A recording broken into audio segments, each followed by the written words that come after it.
You can create a variety of fun projects with the SW7000 multifunctional domestic sewing machine. This machine is easy to use for beginning and advanced sewers alike. Its features include sewing sleeves, automatic thread rewind, sewing buttonhole and nailing buttons, overlock and more stitches to make your sewing more colorful. It comes with a built-in sewing light and adjustable high and low speed. You can change the presser foot to sew different fabrics and crafts. And you can use the power adapter to sew easily. Features such as forward and reverse sewing, overlock, a built-in thread cutter, and a variable speed foot pedal will make your sewing more fun and convenient than ever. Now, let's look at the parts of the machine. There is the take-up lever, upper thread tension dial, needle clamp and screw, bottom bobbin, pattern selection dial, hand wheel, reverse lever, power and speed switch, thread cutter, the light and the button to turn it on, drawer, bobbin winder pin, bobbin winder stop, foot pedal input, AC, DC, power input, bobbin winder tension disc, presser foot lifter, presser foot. Now that we know all the parts, we can get ready to sew. Before you use the machine, make sure the power stitch is in the off position to avoid accidentally turning the machine on.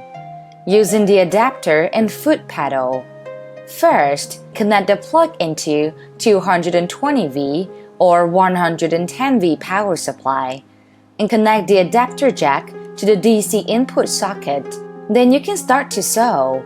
Connect the foot pedal by inserting the jack into the foot pedal input socket.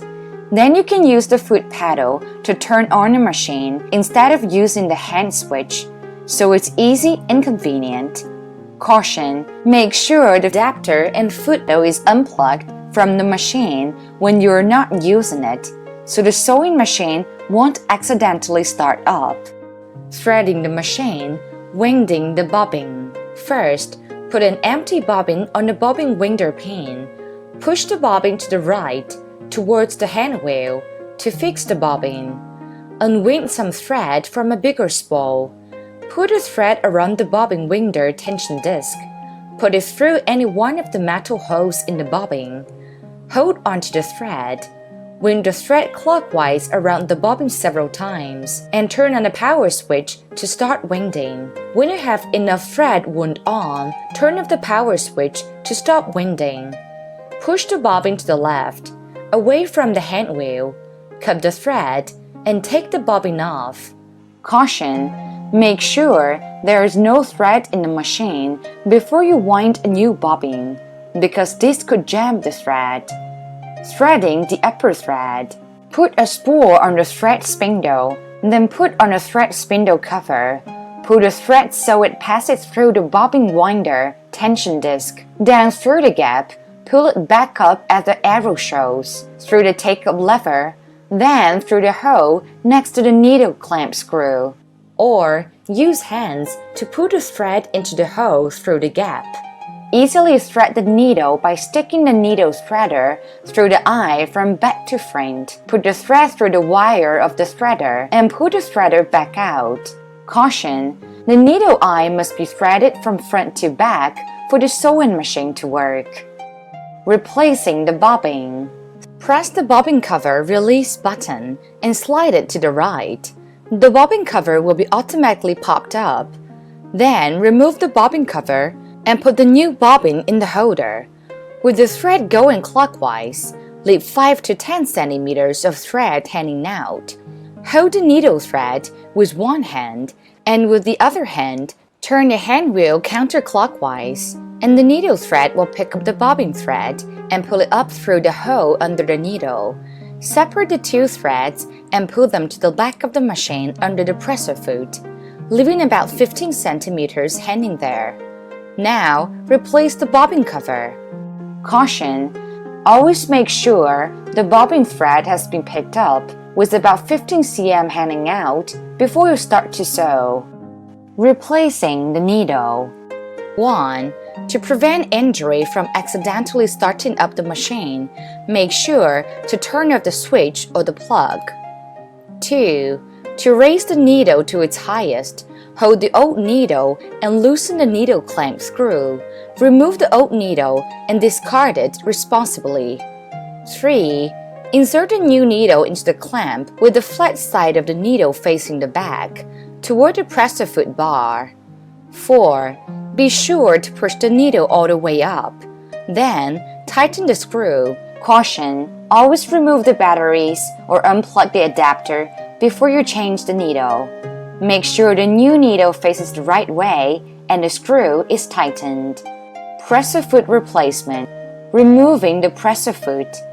Turn the hand wheel counterclockwise to raise the needle to its highest position.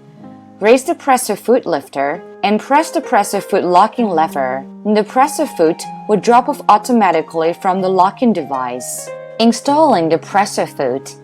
Put the presser foot under the presser foot locking device.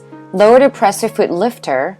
Press the presser foot locking device to reset the foot, and lift the presser foot lifter. If the foot has been picked up, then you're done. If not, check to make sure the foot is exactly under the locking device and repeat the steps. Caution: the round axle on a presser foot must ride under the U-shaped gap of presser foot locking device. Otherwise, the presser foot can't be picked up.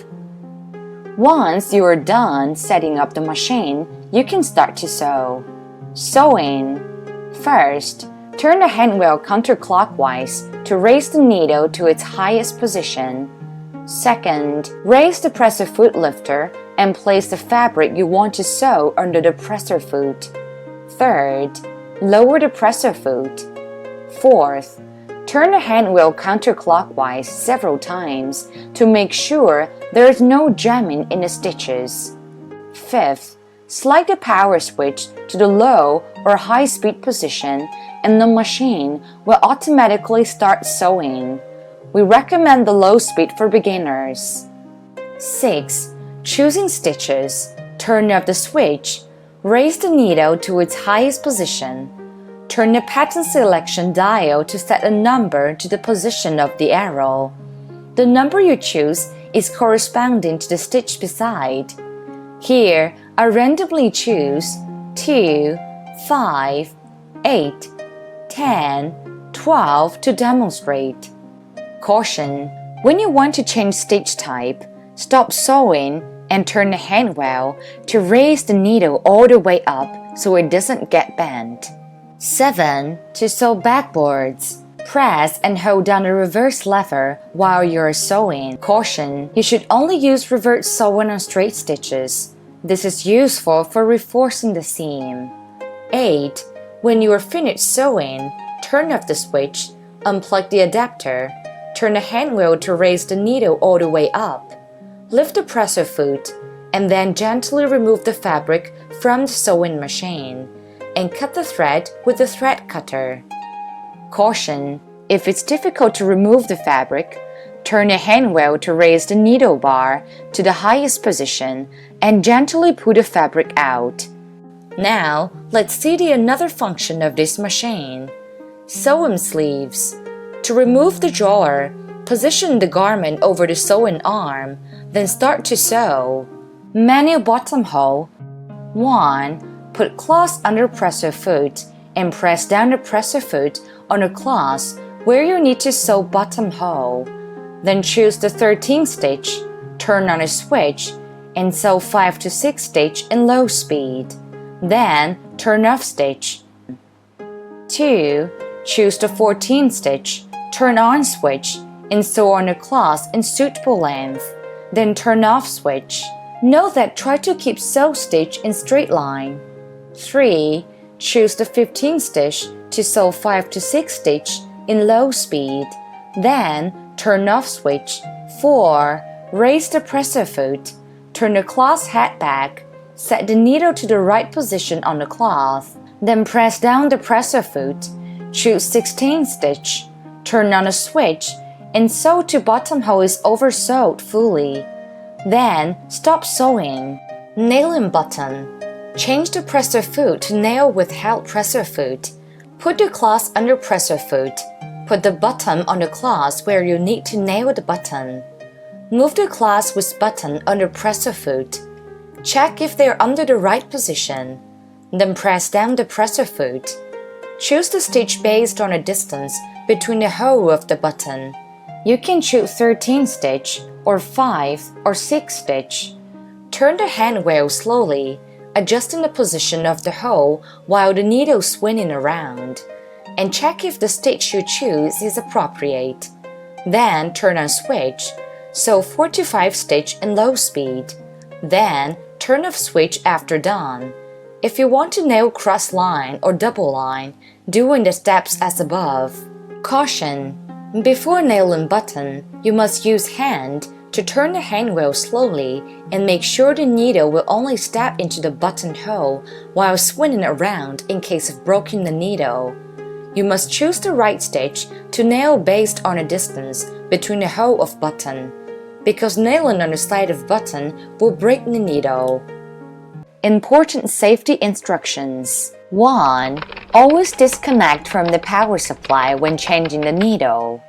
2. Children should only use the appliance with adult supervision. 3. Never run the machine when there is thread in the needle, but no fabric on the machine. This could damage the machine. 4. Don't use the machine outdoors. 5. Whenever the sewing machine is not in use, make sure it is switched off and unplugged from the power supply. 6. Keep the machine in a dry and ventilated place. 7. This machine is not a toy. 8. Don't disassemble the machine unless you are a professional. 9. Turn off switch and unplug the adapter when you are not using the machine.